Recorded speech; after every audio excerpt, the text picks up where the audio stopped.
Olá, meus irmãos, sejam muito bem-vindos ao canal Caráter Cristão. Meu nome é Roberto Castilho, estamos aqui para a série Conflito dos Séculos.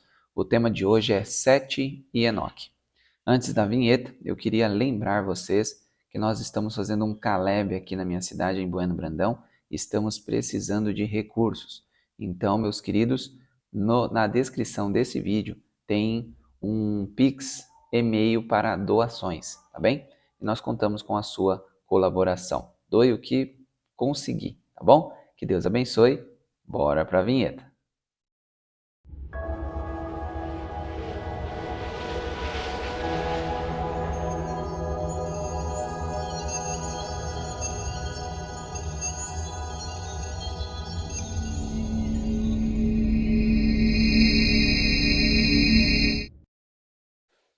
Bom, meus amados, nós iniciamos hoje com o Salmos 19, que é um salmo de Davi que exalta a Deus através da criação e da sua palavra. E o Salmos 20 é um salmo de oração e bênção na batalha, tá? Então também é um salmo de Davi. O Gênesis 5 é um Gênesis sobre a genealogia de Adão até Noé.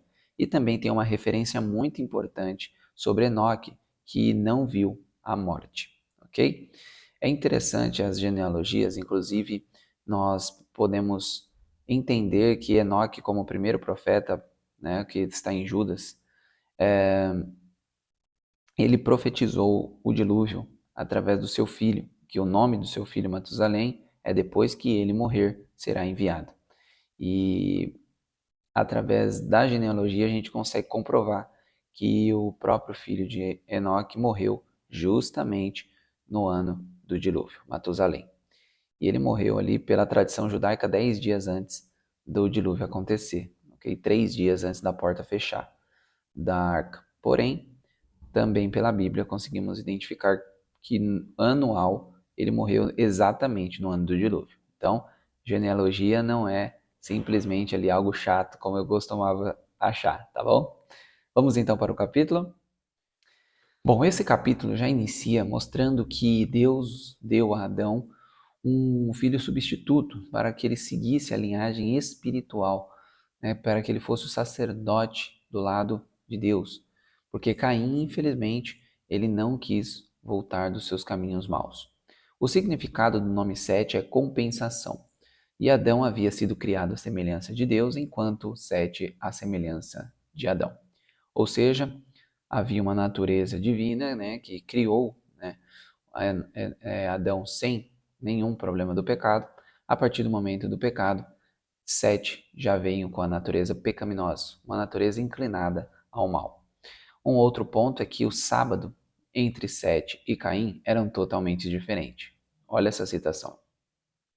O sábado foi honrado por todos os filhos de Adão que permaneceram fiéis para com Deus. Mas Caim e seus descendentes não respeitaram o dia em que Deus repousara. Escolheram seu próprio tempo para o trabalho e para o descanso, sem consideração para com o mandato expresso de Jeová. Uma outra diferença entre Sete e Caim é a moradia. Sete morava em tendas, enquanto Caim construiu a primeira cidade e colocou o nome de Enoque, que é o seu filho mais velho. Não tem nada a ver com o Enoque que nós vamos estudar hoje, tá bom? Um outro ponto é que Caim ele inovou com o assassínio, né? Pois ele foi o primeiro homicida. Enquanto Lameque, o quinto na geração, foi quem trouxe a poligamia, ou seja, ter mais de uma mulher, tá bem?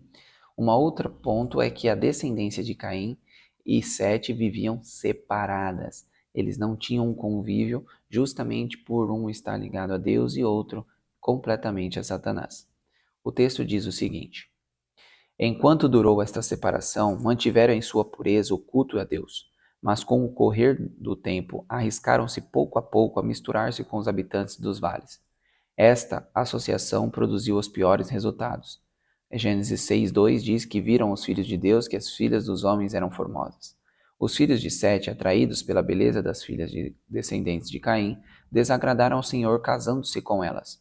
Muitos dos adoradores de Deus foram seduzidos ao pecado pelos engodos que constantemente estavam agora diante deles e perderam seu caráter peculiar e santo. Aqui nós temos 2 pontos, porque nós, adventistas do sétimo dia, somos o povo peculiar e santo. Mas será que a gente está, assim como Sete, se misturando com os mundanos? Precisamos tomar muito cuidado com o jugo desigual, meu querido. Não porque Deus não gosta de quem não está firmado em suas promessas, mas porque a chance é muito maior do mundo, de Satanás, conseguir nos tirar do caminho de Deus do que colocar o caminho de Deus nessas pessoas. Então, seja para ser sócio, seja para casar, seja para ter uma relação de emprego, trabalho ali, de escola, tente sempre estar em meio às pessoas que amam a Deus, independente da religião, mas que tenham um contato com Deus, ok? Porque isso é fundamental para que a sua fé permaneça firme. Um outro ponto que eu fico pensando é justamente como Adão sofreu, hein? Passar mais de 900 anos ali com aquele sentimento de, olha isso tudo que está acontecendo, ai, por que que eu comi aquele fruto? Imagine só. E o texto diz o seguinte: a vida de Adão foi de tristeza, humildade e contrição. Quando deixou o Éden, o pensamento de que ele deveria morrer fazia-o estremecer de horror. Pela primeira vez teve ciência da realidade da morte na família humana, quando Caim, seu primogênito, se tornou o assassino de seu irmão, cheio do mais profundo remorso pelo seu pecado, e duplamente despojado pela morte de Abel e a rejeição de Caim. Adão prostrou-se com angústia. Que dureza deve ter sido isso. Um filho morto e o outro não rejeitado, né? Rejeitou Adão e não queria saber do convívio com o pai. Realmente não queria estar na pele de Adão. Os homens de hoje também eles não chegam aos pés dos homens antes diluvianos. Olha isso, hein? Muitas vezes a gente acha que com mais idade nós temos maiores pensamentos e etc. do que os anteriores. Mas isso não é verdade, porque o pecado nos degrada a cada ano que passa. E o pessoal antediluviano vivia em média 912 anos. Então era muito tempo, né, de experiência. E com um pecado muito mais fraco nele, né? Então, olha esses textos aqui. Se pudesse colocar em contraste os ilustres sábios de nosso tempo com os homens da mesma idade que viveram antes do dilúvio, mostrar-se-iam os primeiros grandemente inferiores, não só em força intelectual como física. Assim como os anos dos homens diminuíram e diminuiu sua resistência física, assim suas capacidades mentais se reduziram. E uma coisa bem interessante é que anteriormente eles não tinham ainda a Torá porque foi escrita por Moisés, séculos depois, milênios depois, né? E eles passavam tudo de pai para filho e eles armazenavam, eles não faziam como nós hoje, que a gente passa uma informação para alguém e chega lá B na pessoa. Não, eles tinham uma mente incrível.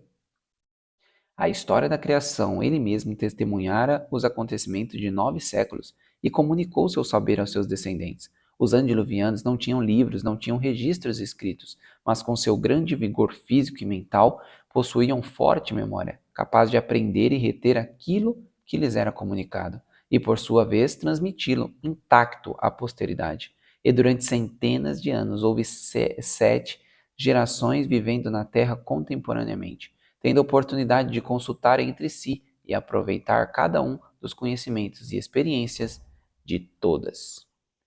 Então isso aqui é muito interessante porque eles conviveram com Adão. Eles conviveram com outras pessoas. Então eles ouviam e qualquer dúvida eles estavam ali com a pessoa para tirar essa dúvida. Então isso é muito interessante, pois Enoque, nós vamos ver já já, que ele teve a história contada pelo próprio Adão. Então isso é muito incrível. Vamos então falar um pouco sobre Enoque. Dos lábios de Adão aprender a ele a triste narrativa da queda, a história animadora da graça de Deus, conforme se vê na promessa. Confiou no Redentor vindouro. Mas depois do nascimento de seu primeiro filho, Enoque alcançou uma experiência mais elevada. Foi atraído a uma comunhão mais íntima com Deus. Compreendeu mais amplamente suas obrigações e responsabilidade como filho de Deus. e quando viu o amor do filho para com o pai, sua confiança singela em sua proteção, quando sentiu a ternura profunda e compassiva do seu próprio coração por aquele filho primogênito, aprendeu uma lição preciosa do maravilhoso amor de Deus para com os homens, no dom de seu Filho, e a confiança que os filhos de Deus podem depositar em seu Pai Celestial. O infinito e insondável amor de Deus, mediante a Cristo, tornou-se um assunto das suas meditações de dia e de noite, e, com todo o fervor de sua alma, procurou revelar aquele amor ao povo entre o qual vivia. Nós temos alguns pontos muito interessantes sobre Enoque. Primeiro, que ele não era alguém que se separava totalmente do povo, né? Ele sempre estava pregando a esse povo. Ele não escolhia, ele pregava aos setistas e aos cainitas. Ele morava no campo, então ele ia até a cidade, fazia suas pregações e voltava. Mas ele também era muito sábio, ele não se demorava com pessoas que não estavam com o coração aberto para receber a mensagem, porque ele tinha medo de ser contaminado. Isso aqui é incrível. Diz o seguinte: era o Espírito de Cristo que falava por meio de Enoque.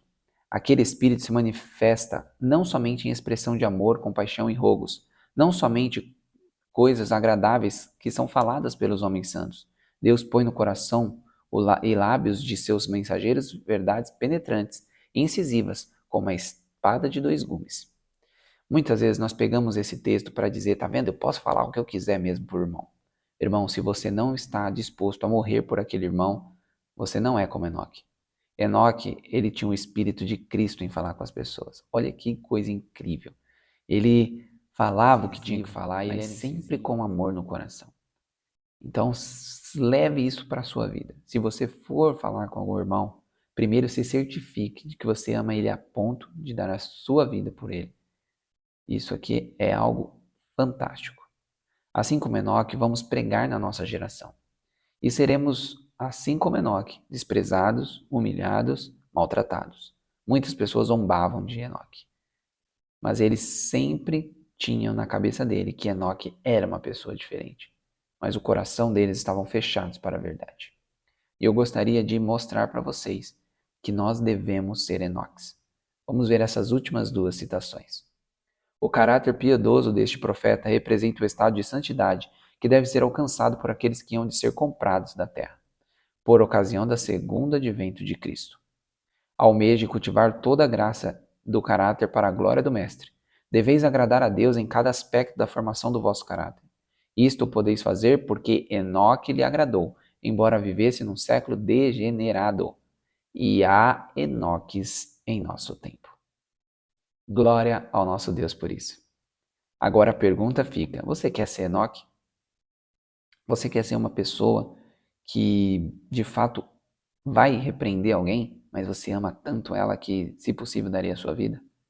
Você vai ser como Enoque, que não vai ficar se separando das pessoas, mas sim vai pregar para elas, vai mostrar a verdade para elas? Lembre-se, meus queridos, às vezes nós sabemos até mais do que muitos irmãos da nossa igreja. O adventismo está muito degradado.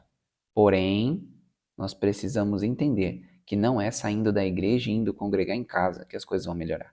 Precisamos ser Enoques. E eu convido a vocês hoje que você seja um Enoque aonde você estiver. Que Deus o abençoe. E desta vez, eu quero fazer uma oração final com vocês. Grandioso e eterno Deus, estamos aqui agradecidos pelas dádivas que o Senhor nos proporciona. E quero nesse momento pedir que cada uma dessas pessoas que estão aqui conosco possa querer ser um Enoque nesse dia.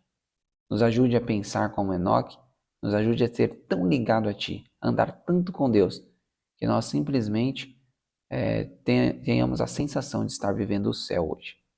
É isso que eu lhe peço, no doce nome de Jesus. Amém. Bom, meus queridos, até amanhã, se Deus assim permitir. Tchau, tchau.